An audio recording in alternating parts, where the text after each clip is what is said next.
once again for being here on a Saturday, and thank you, Arlo, from the very beginning for your generosity, your time, and your availability to be with us today. So basically, let's begin with the general information. Let's get to know Arlo. So tell us a bit about you and how you decided to pursue an academic career, and what factors basically contributed to your decision to become part of this world in academia. Great. First off, thank you for having me, Claudio and Lindsay. Hi, everybody. My name is Arlo Kemp. My pronouns are he, him. I'm an assistant prof in CTLSA here in this department. I've been a sessional lecturer here.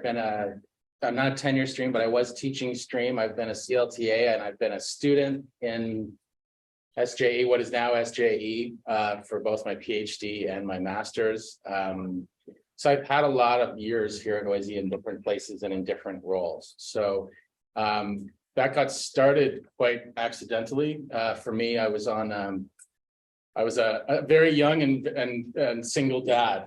My kid was in a cooperative daycare at U of T. And there was this set of cutbacks that was coming to this daycare. It was a daycare that it's called Campus Co-op, and maybe some of you know it. And it was basically like old school cooperative, like parents had to go in and volunteer. And so you got to know parents, you got to have community. And I was sort of struggling through a weird undergrad degree, doing it at night. I was a full-time painter in the daytime. My kid was at this daycare. And we started this campaign to save a position at this daycare. And I ended up working really closely. Most of the other parents at this daycare were profs. And there was a woman called Alyssa Trotz. Some of you may know Alyssa's work. She's amazing. She was in SJE. She's cross-appointed with Caribbean Studies. And she started talking about how the activism we were doing in community to, support kids and to think politically about whose jobs are going to be kept and whose jobs might be left. She's like, there's a space for that kind of thinking and organizing in the university. And I was like, what the fuck, really? Like, there's a place for that? And it blew my mind. And we got to talk. And so it was Alyssa just saying, yeah, there's a space for thinking and acting and activism and doing work in space with other people. And it's called, at the time, Sociology and Equity Studies in Education. It is now called SJE. And so she said, listen, apply, try to get in. And so I had a very late application for a master's program, and I got in. And like the deeper story is, maybe I was a high school dropout. I was kicked out many times. Schooling was not a great fit for me. I went to 8 high schools. Took me about 8 years to finish high school. It was a strange journey.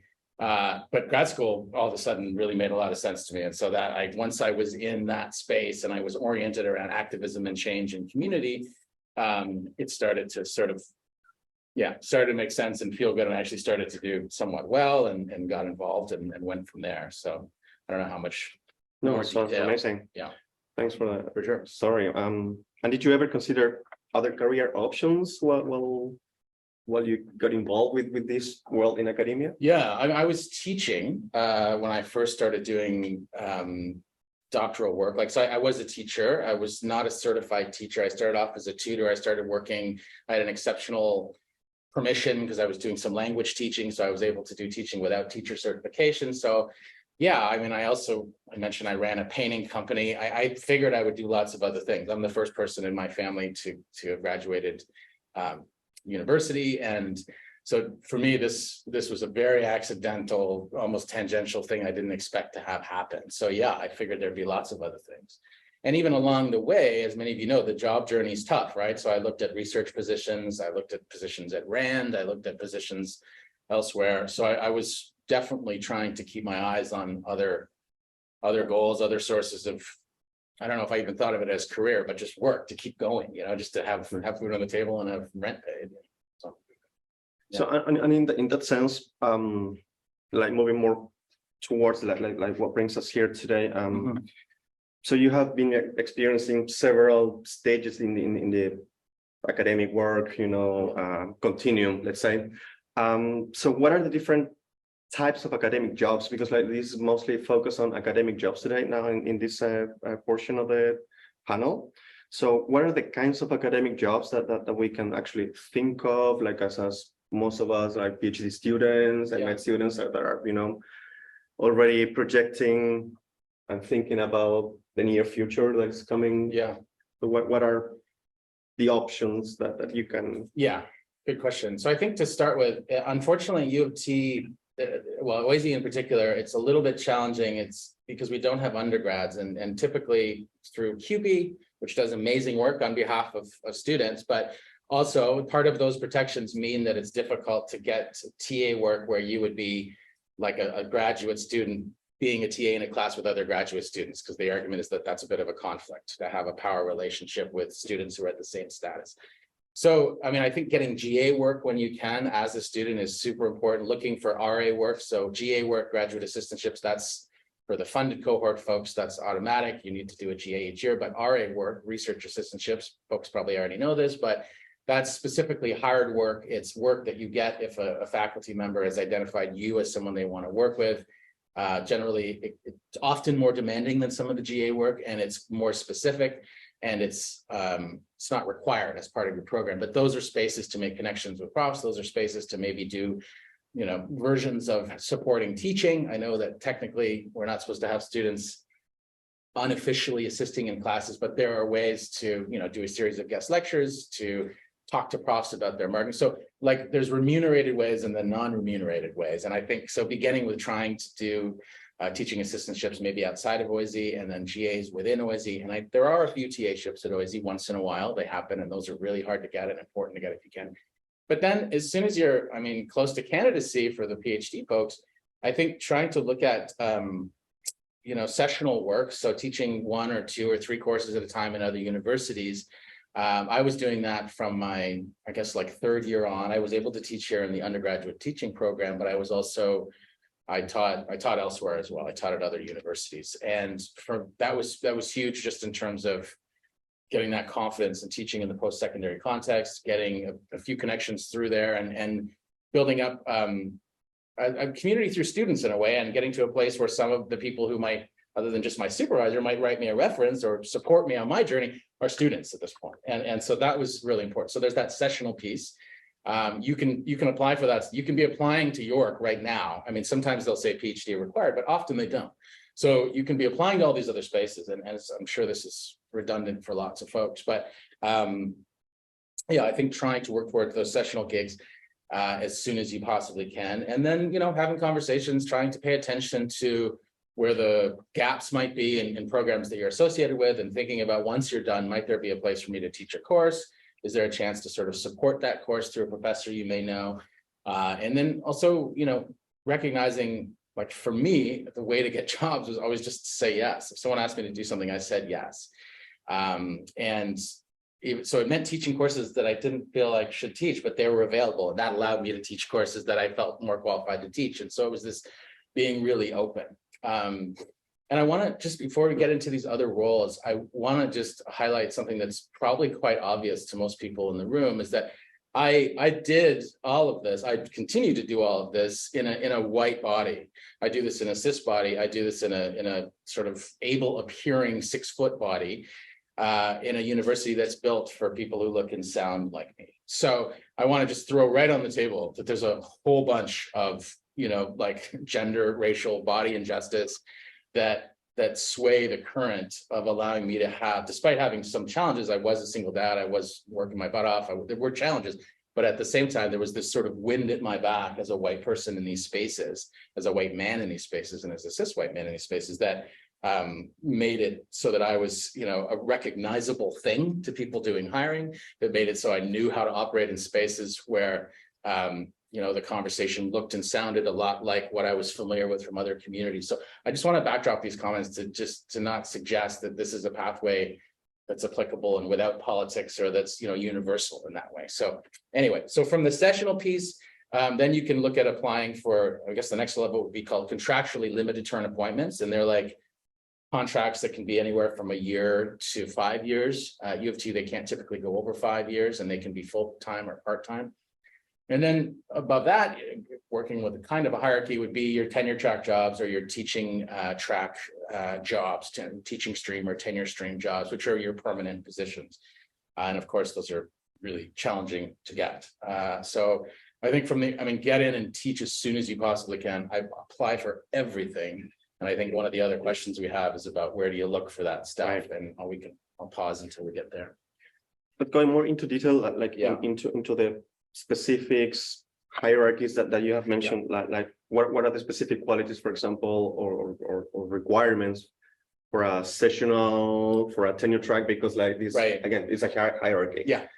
So a sessional, it's all over the map. You can have, like, especially at OISE, where you've got lots of people from the field, you've got lots of professionals who are coming in. You know, someone might have been a principal for 20 years and is going to come in and teach an assessment course, for example. But typically it's, you know, sessional folks will be close to having a PhD or a doctorate of some kind, or be having recently graduated. And that is, I think, you know, the more likely you are to get those courses will be based on whether or not you've taught similar courses in the past, the strength of reference letters, the strength of your supervisor's supports, and then, you know, connections you've been able to make. But to get into those tenure track jobs or those teaching stream jobs, those are like at a place like OISE, most of the recent hirings we've had are for folks who kind of already have a leg in somewhere else. We have a few people who are right out of school, but for those tenure track jobs at OISE and other institutions that are not saying this is the case, but that are understood to be like top tier elite institutions, those spaces often are hiring people who are, they'd almost look mid-career elsewhere, like they're close to tenure. Sometimes they already have tenure someplace else. But at other institutions, we have a lot of institutions across our province and across the country. Folks, you know, a lot of new hires, probably most new hires are typically shortly, they're getting hired shortly out of their graduation, out of their degree, or a couple of years afterwards. They're not necessarily mid-career yet. And those folks will have publications, they'll have a research, you know, profile and program, ideally. They'll have, at the best of times, like a place in a community of scholars. So they'll know what scholarship they're orienting to. If you're a literacy scholar, you know who the other literacy people you're engaged with are. You'll be having experiences at conferences in those areas.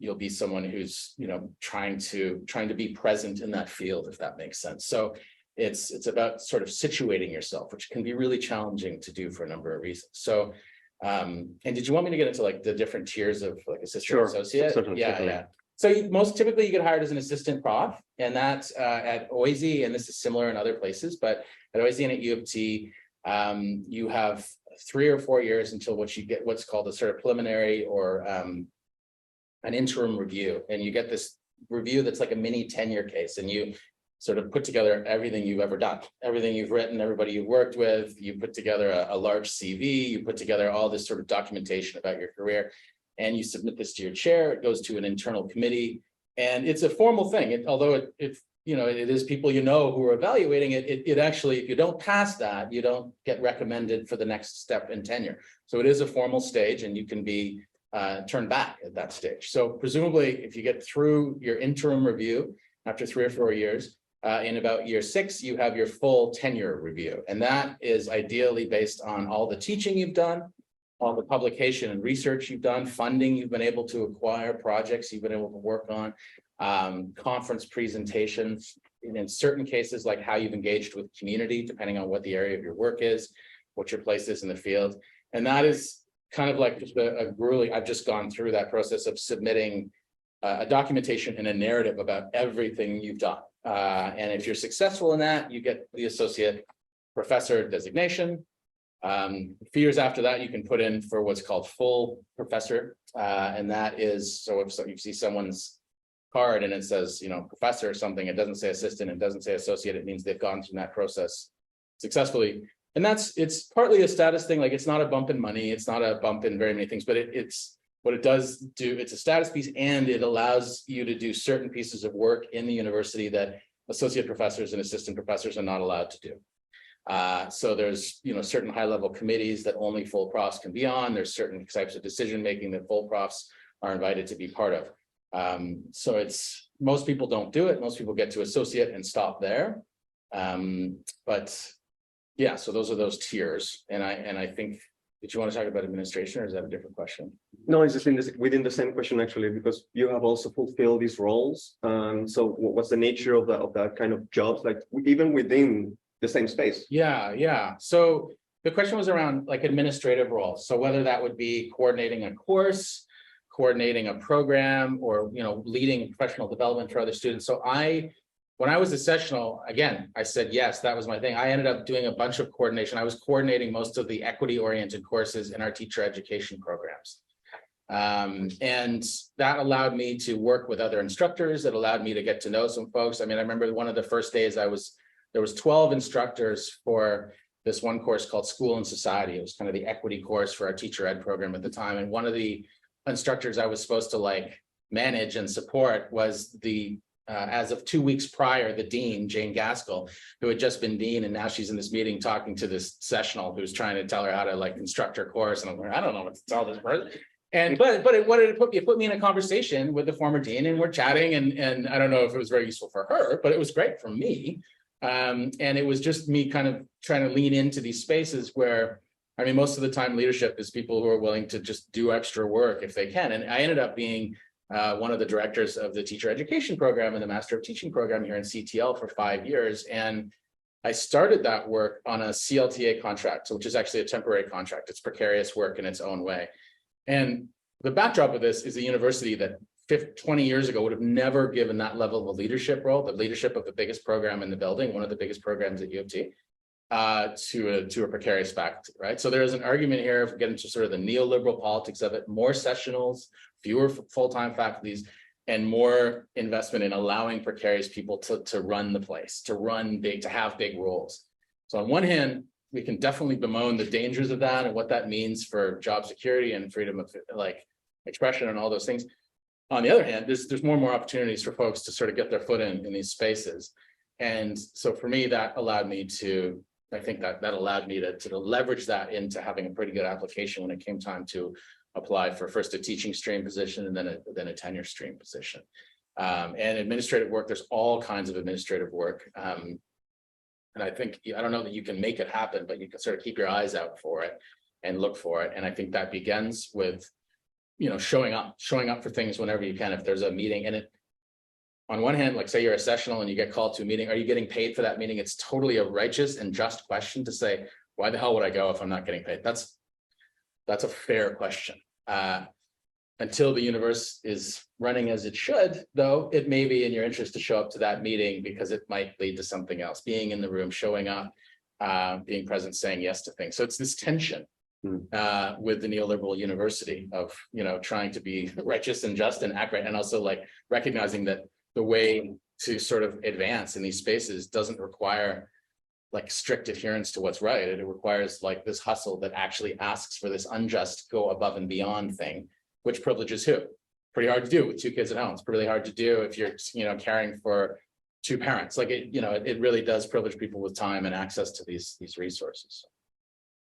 And within like this is a very complex scenario that you are depicting with like different layers and different steps. So yeah, in that respect, so what are some of the strategies like to navigate these spaces, like considering what you mentioned like a few moments ago about the obstacles that some people may find on the way? So how do you navigate these? What are some of the strategies? So this is a weird one to start, but for me, it was like loving most of it. Like I really enjoyed a lot of the work. And I think it's, as a strategy, paying attention to what feeds you, paying attention to like, none of this is fun and none of this is good for my body and none of this is good for my emotional well-being. Hey, you got to honor that. If it's really bad for you and it's injurious, I wouldn't say you push through and hustle. I think that's a violent thing to suggest.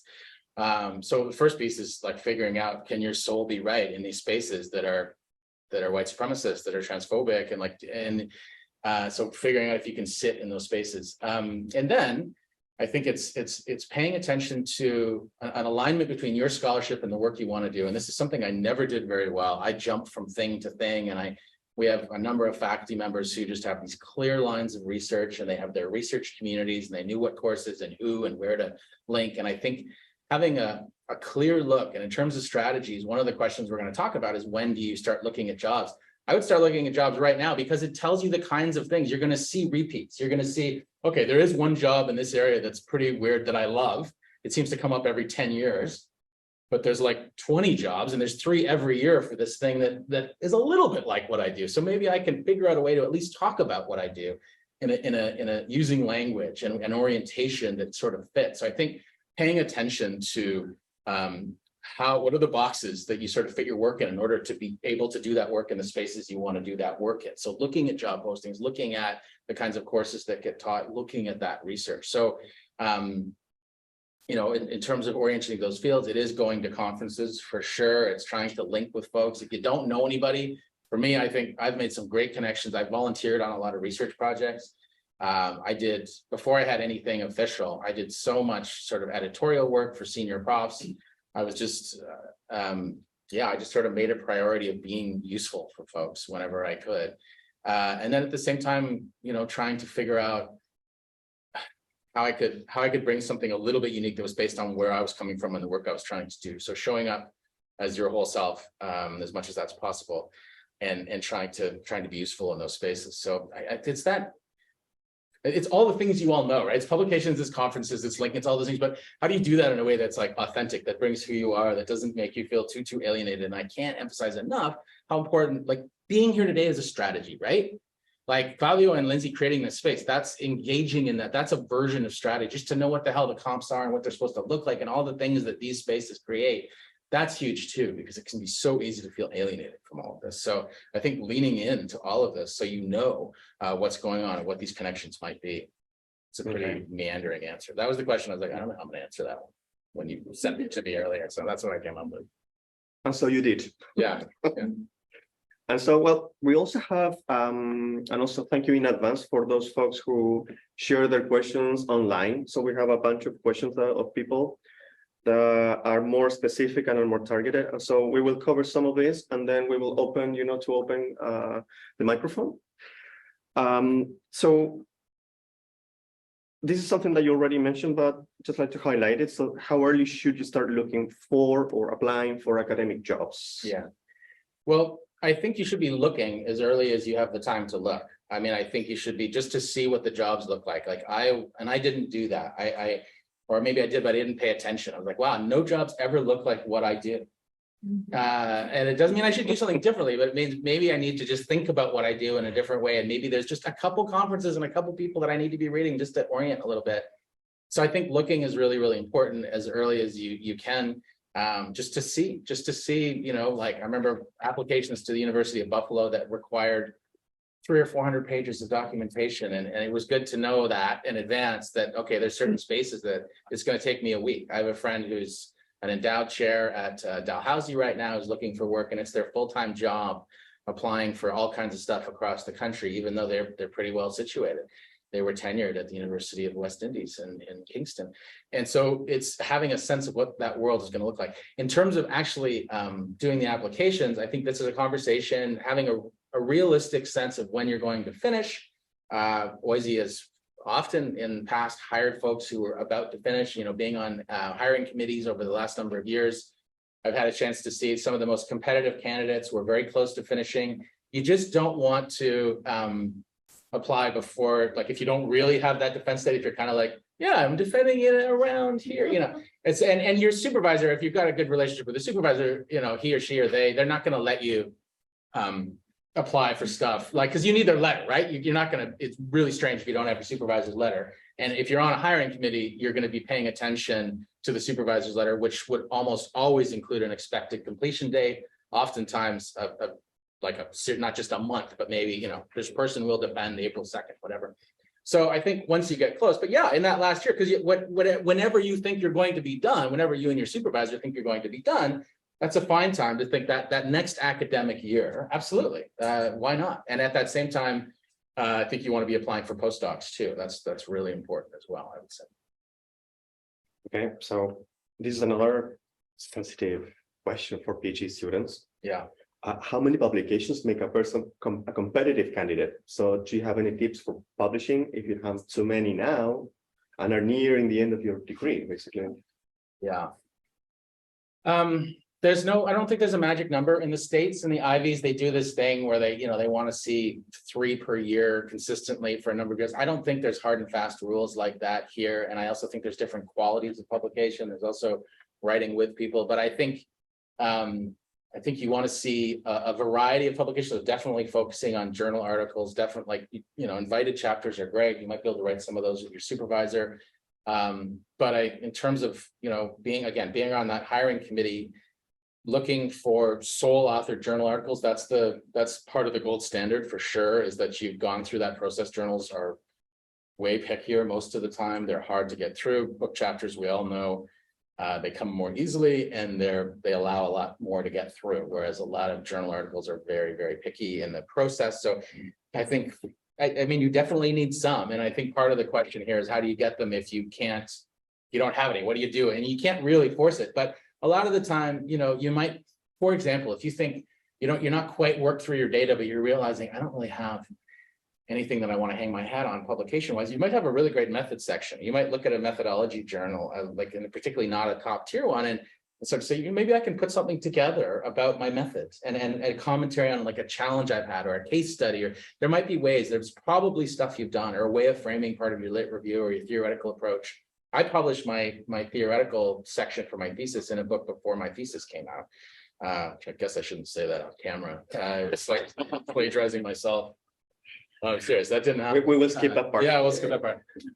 But because I was publishing something I didn't really have. I wasn't reporting on data, but I had this theoretical formulation I thought was kind of cool. And so I think you don't have to have that perfect finished product. And by the way, you won't feel it's perfect and finished when you're done. So you'll never have it. But sometimes there's ways to think about how you might take pieces and chunks. And also postdocs. I think that's what a postdoc can really do. Most people in postdocs, you do take on other projects, but it's also a time to take the stuff from your thesis, which is now fairly high quality. It's been reviewed a lot. It's been, read by 4 or 5 people, and you've had feedback from that number of people, and you're able to take that and turn that into articles a lot of the time. And that is something like a recent high quality article. That's a great thing to have. So you do want it for sure, a few coming out of grad if you can, but the sort of invitation of a postdoc is to also have a bit of time to work through that work. So, and turn that into publication. But yeah, it's unfortunately, in all university systems that I know about, there does have to be this publication expectation. And I think one of the things you can do is, the more conferences you go to, oftentimes there's invited collections, oftentimes there's, at a minimum, there's often published proceedings from conferences where you can submit your paper. One of the things to consider is that you actually can't publish that elsewhere, theoretically, once you've given it to that conference. So it's this, you have to decide, do I want to spend it there? Oftentimes, like ARA, if you technically that's its own publication. But once you're into ARA, you're automatically allowed to have a published conference proceeding, and you can technically put that on a pubs list. It's not a very high ranking pub, but it's better than nothing. So yeah, so it is important. Well, you mentioned in between some points about, the postdoc, stage. So in short, how do postdocs work, and what are the procedures to obtain such position? Yeah. So a postdoc is a postdoctoral, it can be a fellowship, it's called different things in different places. And it's basically, oftentimes it's about 2 years of funded or unfunded study time where you're working with a senior researcher, typically at an institute that might be your institute, it might be another institute. In Canada, most of the postdocs that are available are through SSHRC, so the Social Sciences and Humanities Research Council of Canada, and they provide most large funding grants. They provide most of the funding that most academics in the social sciences in Canada get. So for most folks in OISE, SSHRC is this body that funds a series of postdocs. They've got one called the Banting postdoc, which is pretty well-funded postdoc. It's $70,000 or $80,000 a year. It's a couple years long. You can often get an unfunded extension to that. Then there's a typical SSHRC postdoctoral fellowship, which I think is about $40,000-$45,000 a year. And those are much easier to get. And the thinking around a postdoc from the SSHRC point of view is that they want to see you not just, so if Claudio's working with his supervisor, the postdoc's not going to be with that supervisor. What they want to see is that Claudio is actually making a new research community. They're stepping outside of that comfort zone and forging kind of a new space for that scholar and that scholar's scholarship to grow and to sort of widen and deepen.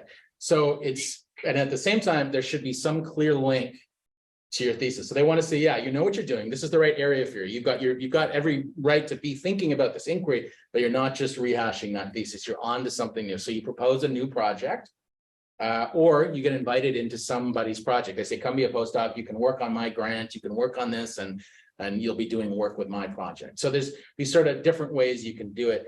I think a postdoc is a fantastic thing because jobs are so hard to get. A postdoc doesn't keep you from teaching a lot of the time. There's ways to find teaching work and other work.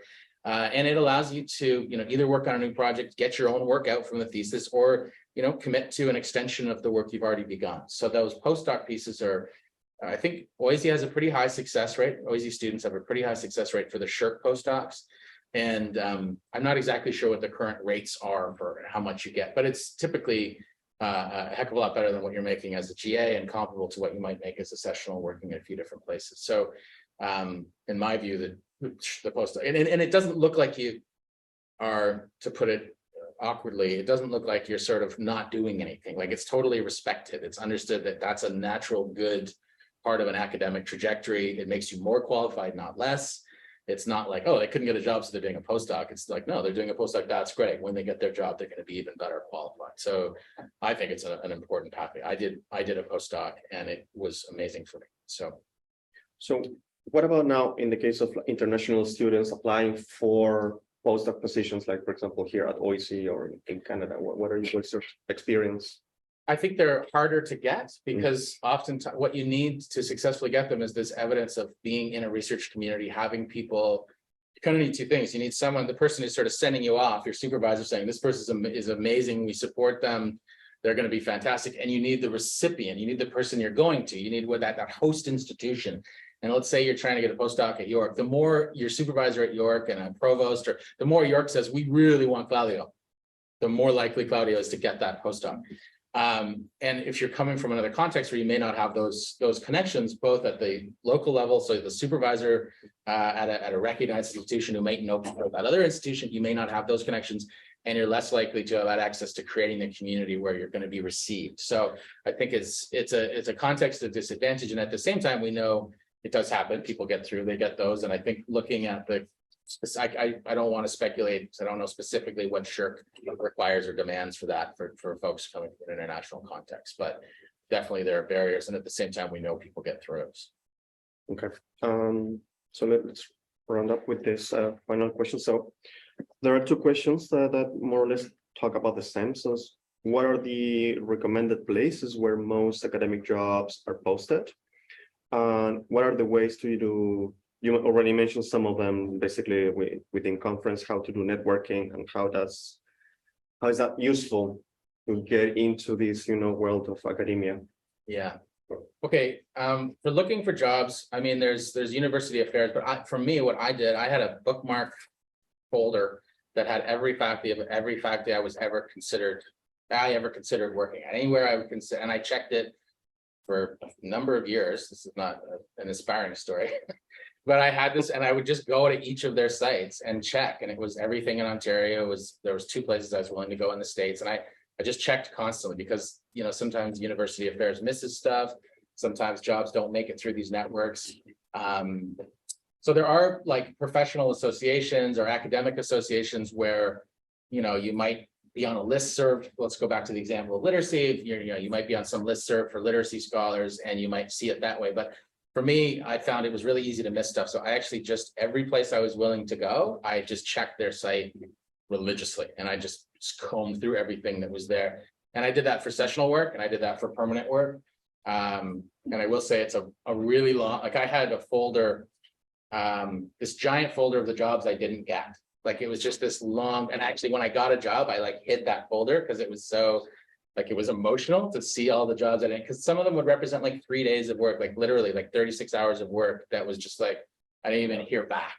I'll go back to the University of Buffalo, this 300-page thing that took me so long, and there was an acknowledgement, and then that was it. But the work was realizing, okay, I'm not here for a pat on the head from UB saying, good job, great stuff, we're not going to hire you, but no, that's not what it is. It's a slog, it's a hustle. And so for me, it was just checking and applying. In terms of I hate networking. I hate small talk. I feel totally uncomfortable.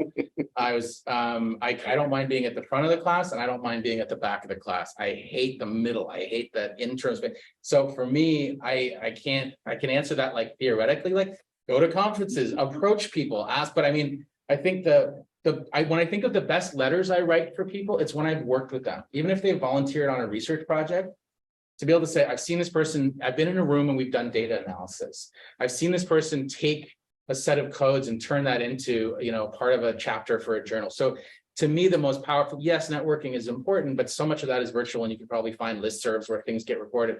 But trying to link with people on projects, because so much publishing is so exploitative now, weirdly, it opens up these opportunities. It's not that challenging sometimes to put together your own edited collection with a small press that is going to pay you nothing and require you to do all that work. And that opens up space.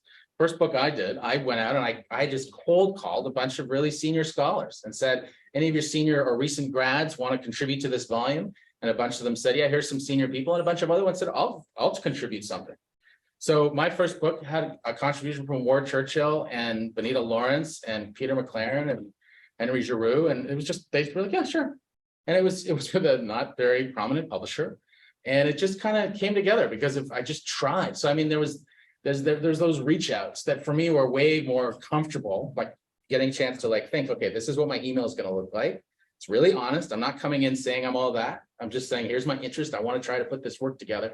I know that's what I did. I don't know how to approach someone at an ARA banquet and be like, hello, I'm Arlo. Can we be friends? I don't know how to do that. I don't know how to do that in my own neighborhood. So it was for me, just thinking about projects, trying to have a substantive thing to talk about and work on. And as I say, the best letters I ever write are when I can talk about how someone has sunk their teeth into a project. So knowing people is great for sure. But I think being on projects with people, whether or not it requires volunteer work or getting formal GAs or RAs, as we talked about when we started. So that's, and as I said too, all these answers are just from me.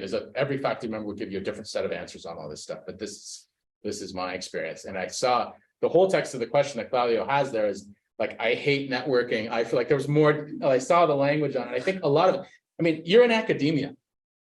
It's the most awkward people in the world, right? I was raised, my father's a musician. I was raised around musicians. I ran into a bunch of them, these 70-year-old folks. I was at a bar listening to some music and these people hey, and they invited me over. And I hadn't seen them in 10 years. And they're all I remember when you were this tall. And I was like, wow, you can all talk. You know how to talk and be comfortable in your skin. You're a functional social being. And I'm like, oh, right. I spend all my time in academia. So whoever wrote that question, you're in the right place. It's a bunch of socially awkward, often socially really folks who are, including myself, who just, are bumbling through all this stuff and wondering if their shirt's tucked in properly and how they look. We're all there. So that's a real common thing, and it's true, and it's corporeal, and it's political. So yeah, I think sort of ascending to the concrete. What's the project? What's the work? How can you sort of make stuff happen? And but yeah, whoever wrote that, you're not alone. Most of us are completely who likes that? And what's wrong with that? Who's I love it. I love just cold calling strangers. No, but that's the work. So anyway, I'll stop. Well, I guess we can all relate. Yeah. I just looking at the faces. Yeah. So we will open the microphone for people if you have questions, comments. So you're more than welcome to raise your hand.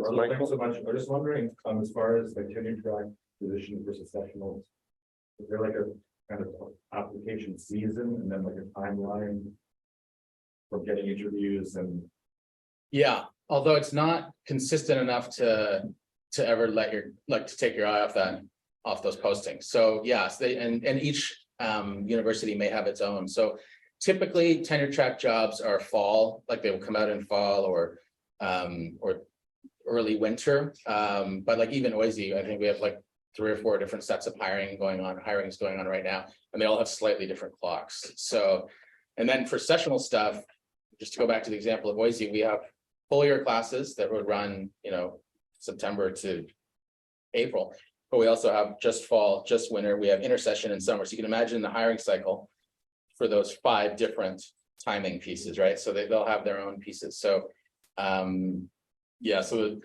the short answer is yes, but they're different. They vary. They may change. So you gotta just keep looking. the sessionals kind of all year. In a lot of places, yeah. Yeah, I mean, there'd be bigger swells oftentimes. So for like the MT program here, traditionally, we have a fairly big late spring hiring round, which will be it's the biggest, I think, the biggest sort of bump in all the hirings that happens for that one program. Because it's fall, winter, and even some spring for the following year sometimes. Yeah, for sure. Thank you. Well, here on the air. My first question was about teaching versus tenure. Like, what's the biggest difference? I think you mentioned you could start off with teaching and then go into tenure, or no, or is it just a completely different? They're completely different. My situation is a weird one. So I'm new, but I've been here so long. Like there's, no, but tenure stream versus teaching stream. So not every school has that, first of all, but typically teaching stream people have a larger teaching load. So in CTL, teaching stream people are expected to teach 6 half courses per year.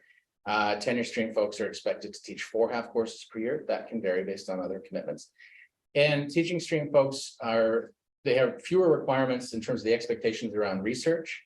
And they don't typically do student supervision. So they might sit on a committee here and there, but they almost never will supervise a PhD candidate, for example. So for the tenure stream, you're teaching a bit less, you have higher expectations around research, and you have, of course, supervision expectations and supporting students. So, and thinking about those, so that's sort of mechanical differences. I think in past, there's been discrepancies where tenure stream folks might typically be remunerated at a higher rate. I think that might be evening out a bit, but I'm not sure, and it might also vary. But one thing to think about as you approach, if you have the privilege of being able to pick between these two, on one hand, teaching stream, you're not supervision is a huge part of the work, right? Particularly if you're doing if you're starting with a large cadre of students and supporting a lot of students. The teaching stream is, in a way, it's more discrete, what you're responsible for. At the same time, when I have the pleasure of reading a draft of Claudio's thesis, I'm learning about things that I wouldn't have had a chance to learn about if I wasn't in a tenure stream role. And when I'm working with students, there's this opportunity for learning and I think professional growth that having done both kinds of work, I certainly feel really privileged to be able to engage in that learning alongside students and service of students in that tenure stream role. So again, I would have taken either just to get a gig, but in terms of what that looks like. And I know folks who are teaching stream, they do their teaching, they're surgical, they're not, they're very happy with what they're doing as well. So nothing wrong with either, but that's one difference that I think is important if you get to a place where you have that kind of choice. So this might be an overly specific question to my own situation. Yeah. But I'm currently an MT student, not a PhD student. Yep. There's a particular program I'm looking at that generally they only accept people like late 30s and who have been teaching universities already for a doctorate. It's also in music, so those schools are a bit different. Right. Being able to teach, but is it more useful in the like I'm early 20s? Is it more useful, do you think, to get another PhD or to just start trying to apply to university? Like, is there a benefit to having more than one PhD? Is it worth trying to apply even if having one in the first place, given that it's weird? Like, so it's good. So being a doctor, good question. I think without knowing too much about the specifics, I mean, there's the opportunity cost, like how long does another PhD take versus what you could sort of accomplish in that time that would support a pathway to the jobs you want. I don't know. I think you'd have that first PhD would have to be, and I'm not totally understanding it, but the first PhD would have to really not do its job in terms of where you want to get, if that makes sense. Like, I think, and then the other thing I would say that whenever I'm talking to people whether or not to do a PhD, the point of it, that you have to want to do it for its own sake. Yeah. I really believe that. And I know that's controversial for some folks, but if you're not interested in the project, if you're not interested in if you just want to have a PhD, but you don't want to, go about doing a PhD, which I understand for sure, don't do a PhD. Like, because you have to be able to enjoy that work, because otherwise you're chasing something which might shift. There might be more jobs at Rand and very few tenure track jobs. Like, you just have to want to do it for its own sake. So I would throw it back in that sense. Like, maybe it's a fantastic idea because it's that 4 or 5 or 6 years you're looking at. Yeah, that's exactly how you want to spend that time. You can swing it in terms of the other commitments in your life. So I think the right answer is probably a pretty personal one. So yeah, for sure. Helena?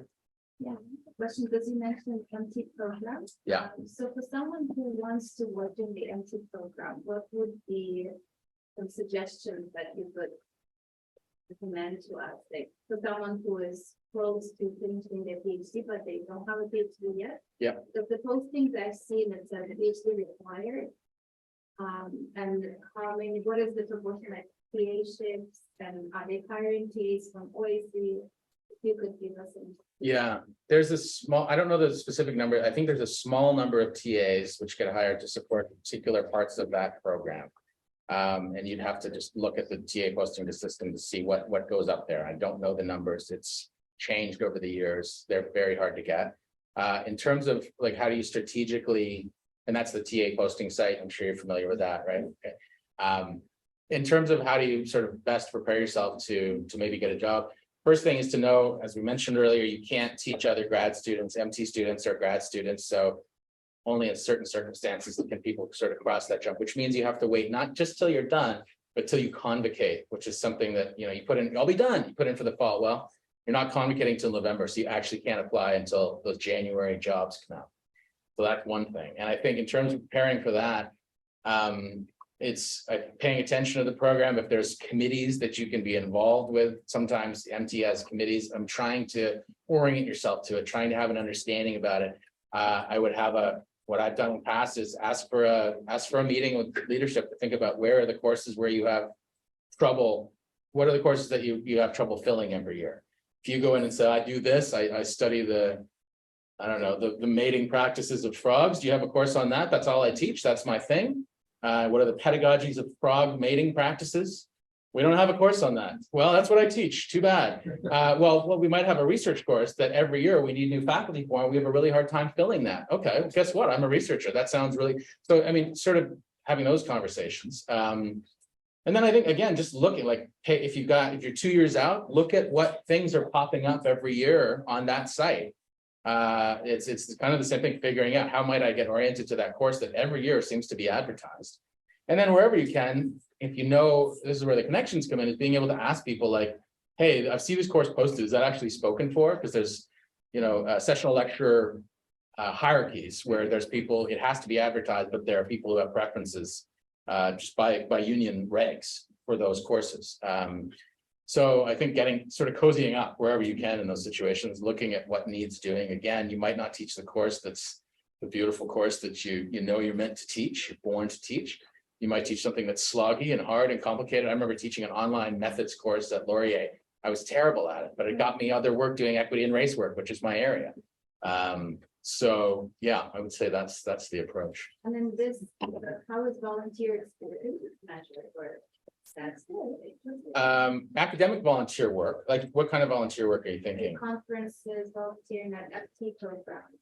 Yeah, I think those are, I mean, it's getting to know what does that do? Being at an MT conference, for example, talking to MT students, understanding what the challenges are that they're going through, understanding what they feel is important, what needs are met, what are not met. When you're in that job interview for that sessional position, you can say things like, in my conversation at this conference, talking to these people, this is what I think MTs are going through or need, or so I think it's, again, that's an example of how proximity would help out. So it might be, yes, it's that you volunteered, that's a good act to have done.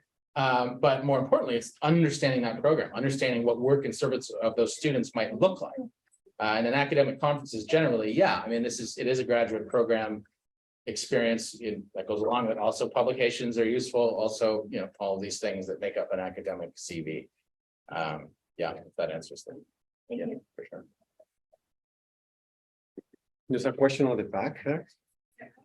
About two things. So first of all, are they possible? And if they're possible, how does that transition process work?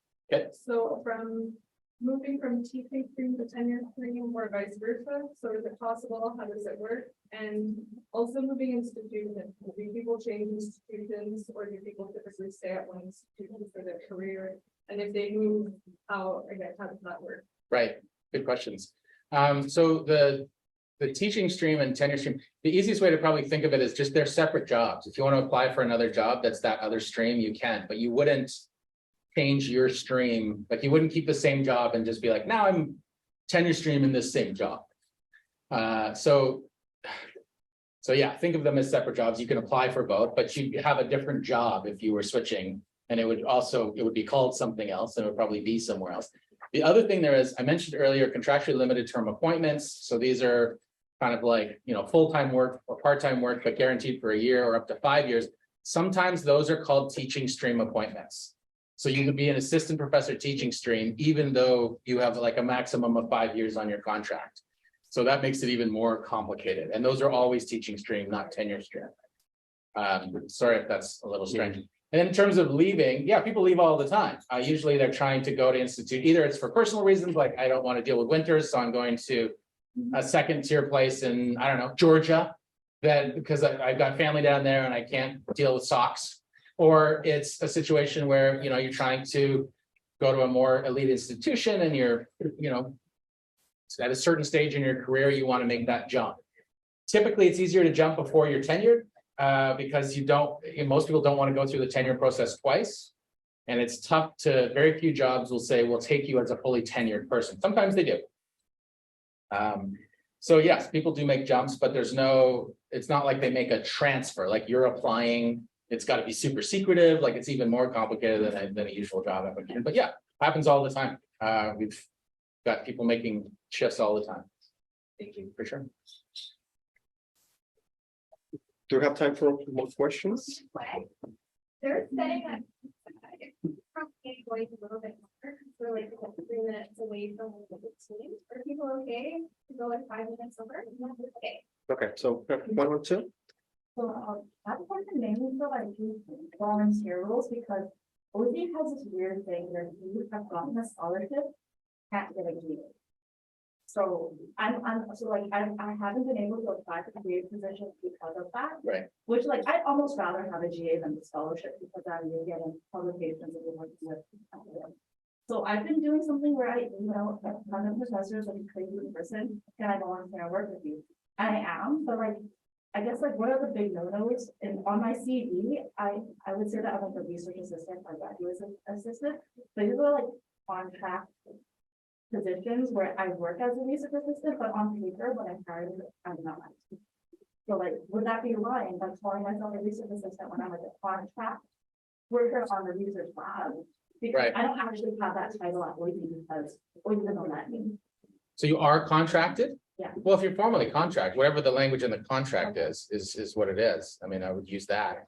But no, I mean, and even volunteering, like even if you're not contracted, I would mention that, like it's research experience on a project, and particularly in terms of triangulating your application, like hopefully that person might be also someone who's willing to write you a letter, even if they're not your main letter, they're on your CV as someone who's willing to vouch for you as possible references. So no, I think it's expected that the titles might be different from here to there, and for outside institutions, like all this stuff is U of T language, but GARA, they mean different things in different places. So yeah, no, list it all. Don't ever lie. Like don't say, yeah. But the supervisor called me like a research assistant, just like from like language. Yeah, for sure. No, I mean, I would say whatever the contract says. I would use that language when you're writing it down. Verbally, I think you can use the same language as your professor. I mean, you don't want to BS anybody, and at the same time, you want to accurately represent the work you're doing, which looks very much like ROA work or GA work. And I will say, just so you know, internally, we look at folks who are called upon to do RA work. Like the GA is automatic. The GA we put in for GAs, we generally get them. The RA work is like, I know you, I'm inviting you. It looks, in my estimation anyway, it's a great nod to your competence and to a candidate if a professor has reached out and said, I'd like to offer you this work that is not just open to everybody, but it's open to you. I want you to come and do that work. It means there's a connection. It looks, the GA, I'm sure you all know that super weird process where you never know who's going to get who. And I don't think anybody really understands the formula except for the people who do it. And that's just less personal. Whereas the RA situation is very personal. So that's great experience. And I would say, just don't feel too bad. It's great. A scholarship on there and you're still getting that graduate research experience. It's great. Yeah, I just don't consider buying them like that. No, and just so you know, reaching out to people, that's the deal. That's great. That's not inappropriate, like, cold calling people, that's fine. Thank you. Question about the research community when they are looking for, whether they're hiring for a tenure track assistant professor. Yep. How much weight do you put on research, teaching, and the service? And what can we do to make us from the, you mentioned about publication, but I want to hear about content service.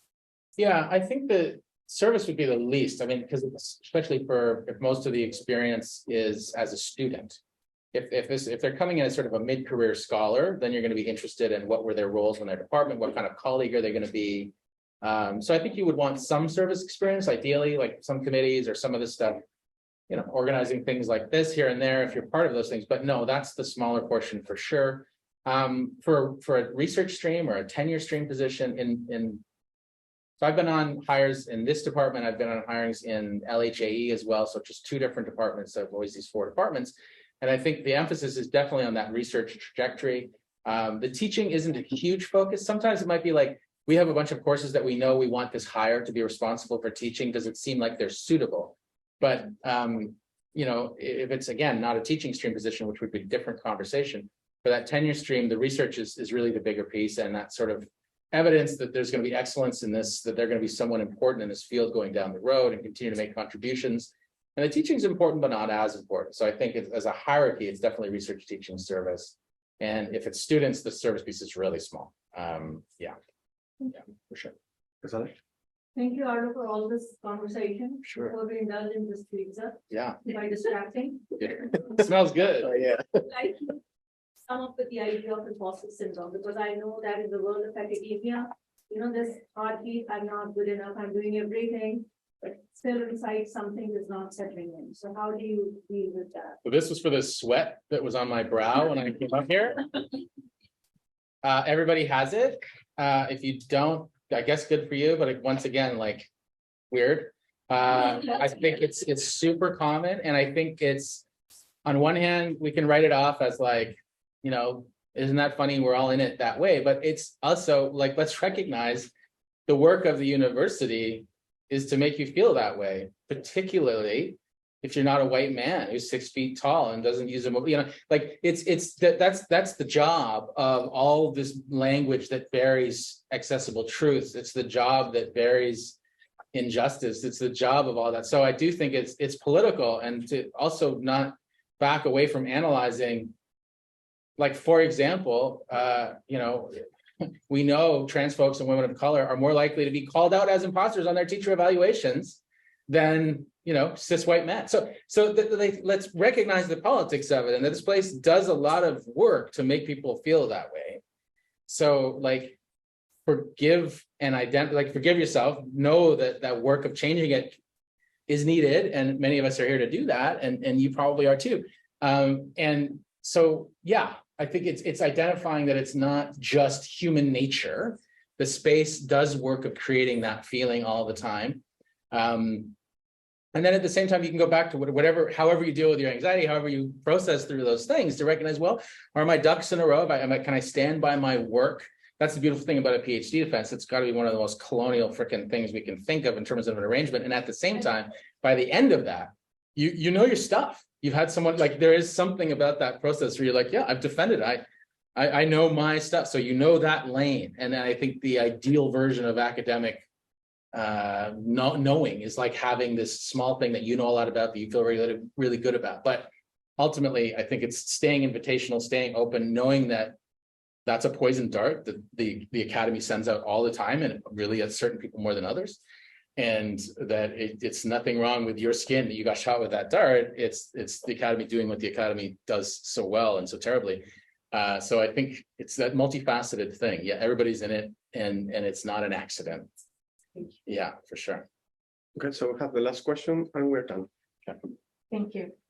That question came up when she was asking me about the teaching and service experiences. Yeah. Honestly, if one has teaching and service experiences for a long time, including academic leadership outside the Western world, quote unquote, Yeah. how much does it realistically weigh in when, you know, hiring committees looking at someone's CV? And does it make a difference if the teaching was delivering a US-based curriculum? Is it worth mentioning these details? Or is it just not North America? They're not really going to account for it?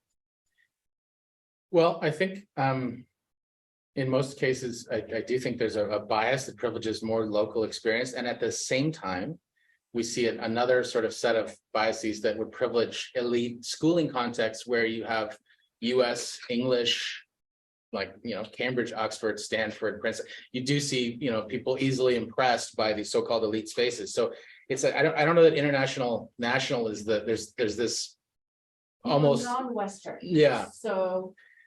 Yeah, so beyond what, that. yeah, I think there's definitely going to be, you know, ways in which committees interpret things to be more or less applicable to the context that the job is for. And so I think that one strategy around that would be to say, you know, on paper, this may not look like it, this experience sets me up to do the work that this job wants the person to do once they get the job, but maybe there's ways of thinking through, like, I want to learn about this program. Where will I be teaching? What do the students need? What are the courses that no one wants to teach that would be great if someone came in and taught? What about this leadership experience, whether it's, you know, supporting students through reporting issues around equity or supporting students through, I don't know, academic finance questions, like identifying the pieces that are parallel and being able to highlight those in an application to say, like, I have work, you know, coordinating with the registrar's office, supporting students through these kinds of issues. And I think this could support work in the program I'm applying to. So I think certainly there's biases and there's going to be hierarchies of how those things get interpreted. Absolutely. But so I think the work of the applicant becomes then like trying to figure out how do you give the committee the tools to make those connections to say, no, this experience will actually be really useful in your space, and making that plain, even if it's a bit speculative. Okay, so thank you so much, Arlo, for your amazing